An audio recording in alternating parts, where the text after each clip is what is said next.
again. Today's little adventure brings us to the bustling city of Swansea in South Wales. Long ago, before all this thriving activity, stood a church way back around the 6th century. In fact, several churches have occupied this site over the ages, with the first documented evidence being from 1291. But our story for today is far more recent and begins in 1896.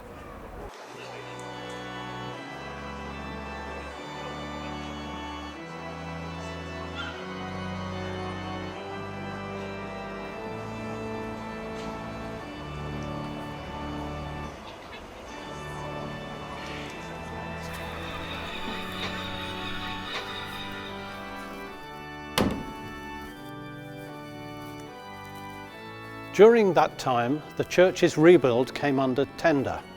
Amongst those who tendered were a local man and the renowned Sir Arthur Blomfield, who designed such iconic buildings as the Royal College of Music in London.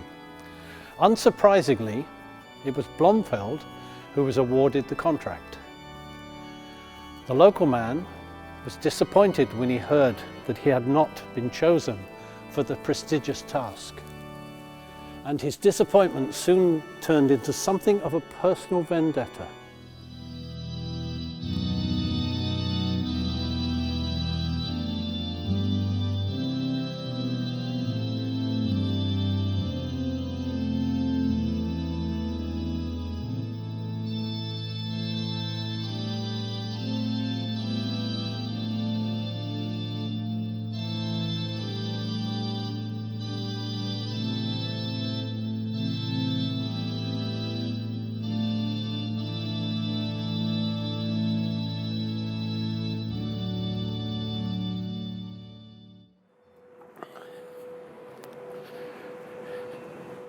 Instead of immediately making his feelings known, our mystery man chose to bide his time and wait for an opportunity to extract his revenge. He didn't have to wait long, because a short time later, the row of cottages opposite the church came up for sale, and he snapped them up.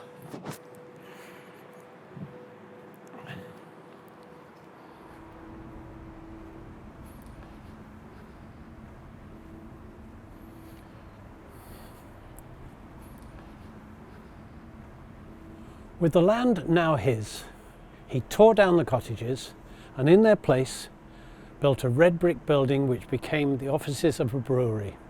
And on the outside wall opposite the church, he placed the statue of a mischievous looking devil.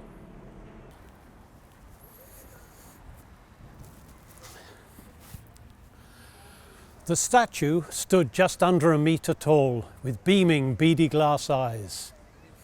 It caused quite a bit of concern with locals, particularly churchgoers. But our disgruntled architect took little notice, and he scoffed, "When your church is destroyed and burnt to the ground, my devil will remain laughing." His words probably became forgotten over time, but then 43 years later something happened. By this time, the devilish figure had earned the name Old Nick, and during World War II, Germany saw Swansea as an important target due to its docks and supply lines. And so, on the 19th of February 1941, the Luftwaffe began its bombing of Swansea in what became known as the Three Nights Blitz. Swansea obviously suffered substantial damage, and with it some 260 reported civilian deaths and casualties occurred, with ages ranging from 84 down to as young as only 8 months old. Opposite the bombed, roofless St Mary's Church, Old Nick sat on his plinth, mysteriously unscathed, as he sat stroking his chin and staring at the burning remains. Intentionally or not, our nameless architect's words came true.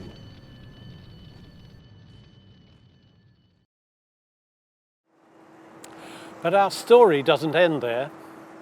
The church was restored to Blomfield's original design in the 1950s under the ever-watchful eye of Old Nick until 1962.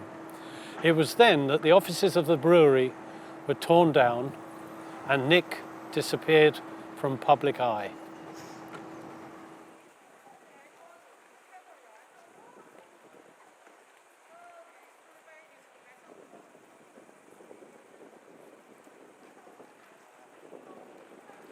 In 1979, the Quadrant Shopping Centre opened. But what happened to Old Nick? Glyn Lewis, a retired communications engineer from Manselton, remembers seeing Old Nick on a daily basis travelling to and from work. In 1964, he was working in Hereford, where he had a conversation with a man whose parents, the Reeses, ran an antique shop.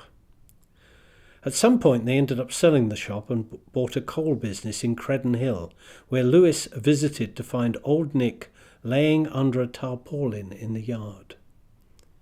While working in Germany in 1982, Lewis decided to take a break and visit home, where he came across an article in the Evening Post by Rowley Davis, who was seeking information as to where Old Nick may be. Lewis contacted Davis, and the pair then contacted the Reeses to discuss the return of Nick to Swansea. The Reeses were happy to do this, and £300 was raised by C&A, Swansea Council and the South Wales Evening Post. Not only was Nick returned to Swansea, but he was placed within the quadrant in almost the same position as he was seated in before.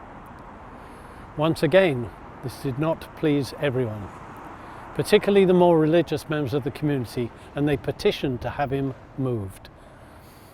After that, he was placed within the quadrant in various positions until 2019.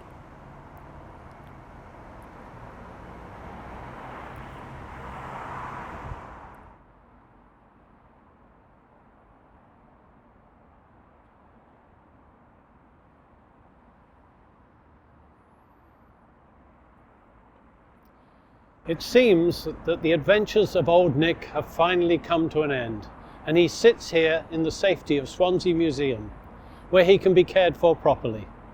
We can't have a look at Old Nick today because of the museum being closed due to the COVID-19 regulations.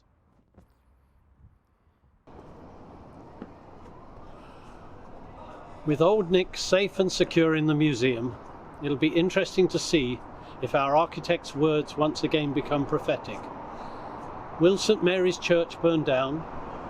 And if it does, will Old Nick still be sitting there grinning?